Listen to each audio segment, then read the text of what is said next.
ಯಾರು ಏನೇ ಬೈಲಿ ಅಪಮಾನವಾದರೆ ಒಳಿತು, ತಪಸ್ಸಿನ ವೃದ್ಧಿ ಆಯಿತು ಅಂತ ಅನ್ಕೋಬೇಕು. ಎಷ್ಟು ಜನ ಬೈತಾರೆ, ನಿಂದಕರಿರಬೇಕಿರಬೇಕು.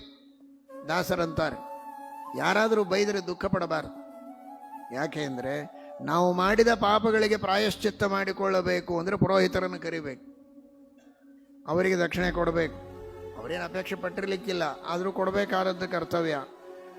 ಹೋಮಕ್ಕೆ ಹವನಕ್ಕೆ ತುಪ್ಪ ಬೇಕು, ಅನೇಕ ವಸ್ತುಗಳು ಬೇಕು, ಸಮಯ ಹಾಕಬೇಕು, ಕಣ್ಣೆಲ್ಲ ಹೊಗೆಯಿಂದ ತುಂಬಿಕೊಳ್ಳಬೇಕು. ಇಷ್ಟೆಲ್ಲ ಮಾಡಿ ನಾನಾ ವಿಧವಾದಂತಹ ಪ್ರಾಯಶ್ಚಿತ್ತಾದಿಗಳನ್ನು ಮಾಡಿಕೊಳ್ಳೋದಿರುತ್ತೆ.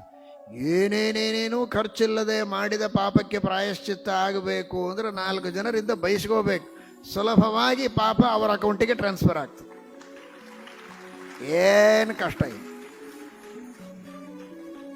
ಯಾರು ಏನೇ ಬೈಲಿ ಅಪಮಾನವಾದರೆ ಒಳಿತು, ತಪಸ್ಸಿನ ವೃದ್ಧಿ ಆಯಿತು ಅಂತ ಅನ್ಕೋಬೇಕು. ಎಷ್ಟು ಜನ ಬೈತಾರೆ, ನಿಂದಕರಿರಬೇಕಿರಬೇಕು. ದಾಸರಂತಾರೆ, ಯಾರಾದರೂ ಬೈದರೆ ದುಃಖ ಪಡಬಾರದು. ಯಾಕೆ ಅಂದರೆ ನಾವು ಮಾಡಿದ ಪಾಪಗಳಿಗೆ ಪ್ರಾಯಶ್ಚಿತ್ತ ಮಾಡಿಕೊಳ್ಳಬೇಕು ಅಂದರೆ ಪುರೋಹಿತರನ್ನು ಕರಿಬೇಕು, ಅವರಿಗೆ ದಕ್ಷಿಣೆ ಕೊಡಬೇಕು. ಅವರೇನು ಅಪೇಕ್ಷೆ ಪಟ್ಟಿರಲಿಕ್ಕಿಲ್ಲ, ಆದರೂ ಕೊಡಬೇಕಾದದ್ದು ಕರ್ತವ್ಯ.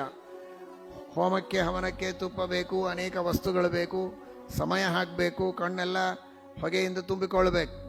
ಇಷ್ಟೆಲ್ಲ ಮಾಡಿ ನಾನಾ ವಿಧವಾದಂತಹ ಪ್ರಾಯಶ್ಚಿತ್ತಾದಿಗಳನ್ನು ಮಾಡಿಕೊಳ್ಳೋದಿರುತ್ತೆ. ಏನೇನೇನೇನೂ ಖರ್ಚಿಲ್ಲದೆ ಮಾಡಿದ ಪಾಪಕ್ಕೆ ಪ್ರಾಯಶ್ಚಿತ್ತ ಆಗಬೇಕು ಅಂದರೆ 4 ಜನರಿಂದ ಬಯಸ್ಕೋಬೇಕು. ಸುಲಭವಾಗಿ ಪಾಪ ಅವರ ಅಕೌಂಟಿಗೆ ಟ್ರಾನ್ಸ್ಫರ್ ಆಗ್ತದೆ.